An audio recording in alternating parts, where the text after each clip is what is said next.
Korean leader Kim Jong-un is already on his way back to Pyongyang following the much-anticipated meeting with President Vladimir Putin in Russia. The meeting, we understand, lasted about 5 hours and ended this morning, throwing in a tour of a space base in Russia's Far East into the visit. The Russian president reportedly said to his guest, "I am so grateful you are paying such attention to our visit to Russia. I'm sure we will remain together in our fight against imperialism." The North Korean leader said his country supported Russia's invasion of Ukraine. In Mr. Kim's words, Russia has risen to a sacred fight to its sovereignty and security against the hegemonic forces. North Korea supports all Putin's decisions.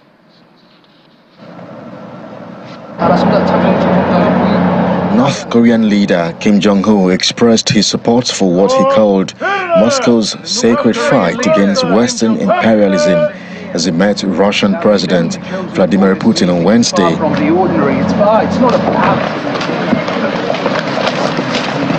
The pair exchanged a long handshake and warm greetings outside the Vostochny Cosmodrome, Russia's most modern space rocket launch facility located in the country's east.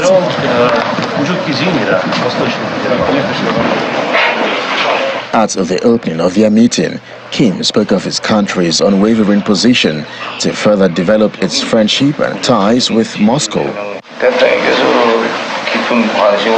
Russia is now in the sacred fight against hegemonic forces to protect its sovereignty and security interests. We have constantly expressed our full and unconditional support for all the decisions taken by the President and Russian leadership. And I want to assure you that we'll always be together with Russia in the fight against imperialism.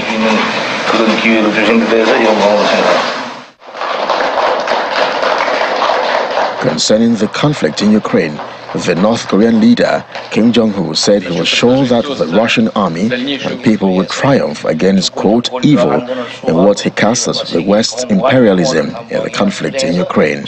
Before proposing a toast to Putin's health, Korean-Russian friendship, and the health of all those present, Mr. Kim said he was confident Russia would win in Ukraine. I want to propose a toast to the further strengthening of the friendship and cooperation between our countries, the Russian Federation and Korean People's Democratic Republic, for the well-being and success of our people, for the good health of Comrade Secretary and everyone who is here.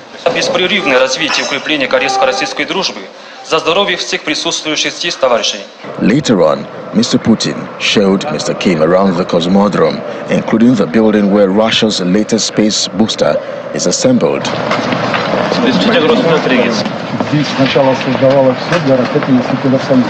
Mr. Kim's delegation includes top defense industry and military officials, a sign analysts suggest an agenda heavy on defense industry cooperation.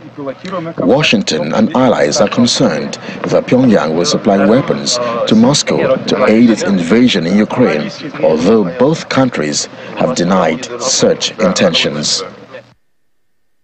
And while the meeting between the two leaders was going on in Russia, the UN Security Council members argued over arms supplies to Ukraine. Russia has criticized the United States for supplying cluster munitions to Ukraine, but Washington and its allies have expressed concern at recent signs of closer military cooperation between Russia and the nuclear-armed North. The Biden administration is now close to approving the shipment of longer-range missiles packed with cluster bombs to Ukraine, giving Ukraine the ability to cause significant damage deeper within Russian-occupied territory. This is the 5th meeting Russia has requested on this subject in 6 months. This latest request is yet a further signal, as though we needed it, of the depth of Russia's cynicism and willingness to waste the Security Council's time, attention, and resources.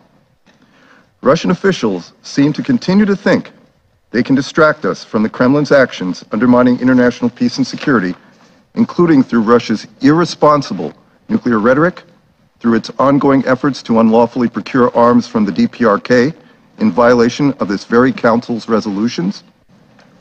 We will continue to identify, expose, and counter Russia's attempts to acquire military equipment from the DPRK or any other state that is prepared to support Russia's war against Ukraine. We urge the DPRK to cease its efforts to transfer arms to Russia.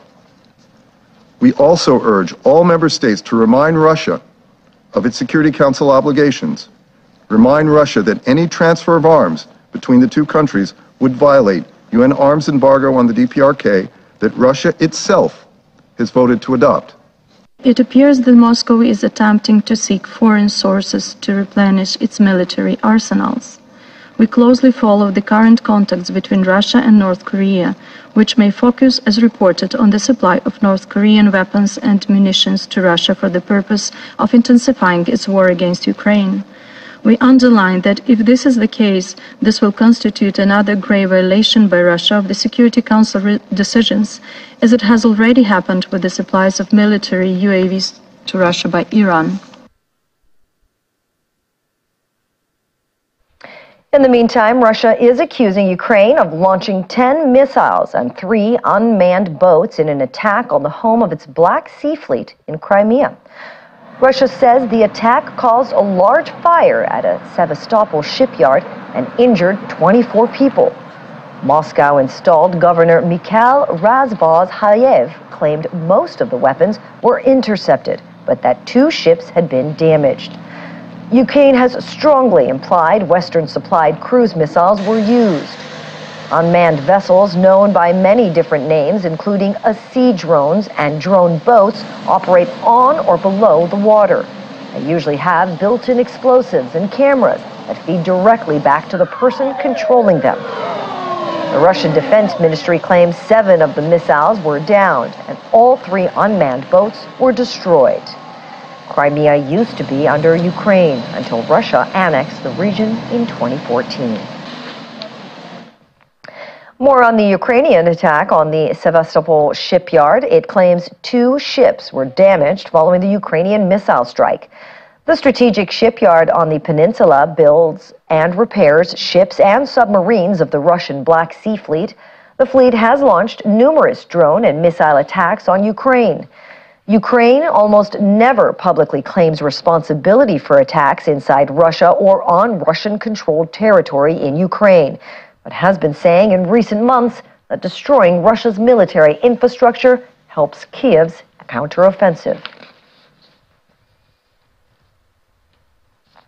In the meantime, Ukrainian President Volodymyr Zelensky says he is waiting for a new vote on a parliamentary bill after the one that sought to seal off mandatory asset declarations by officials from public view was vetoed by him. Parliament voted last week to restore a declaration suspended after Russia's 2022 invasion as a security precaution, but to keep the disclosures closed to the public for a year. The president had said Tuesday's veto was because declarations must be fully revealed, and a decision on this would be made in September.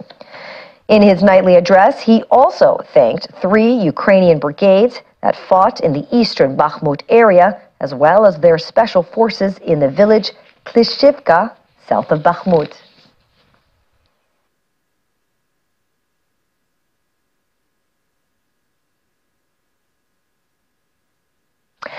And China has confirmed papal envoy Cardinal Matteo Zuppi will visit China for talks on resolving the conflict in Ukraine. Spokesperson for the Chinese Ministry of Foreign Affairs, Mao Ning, says China's special envoy for Eurasian Affairs, Li Hui, will meet Zuppi, who will be in China from today, Wednesday, to Friday, September 15, as part of a diplomatic push to facilitate peace in Ukraine. Zuppi already visited Kiev and Moscow in June and traveled to Washington the following month as part of the Holy See's attempts to bring Ukraine and Russia to the negotiating table.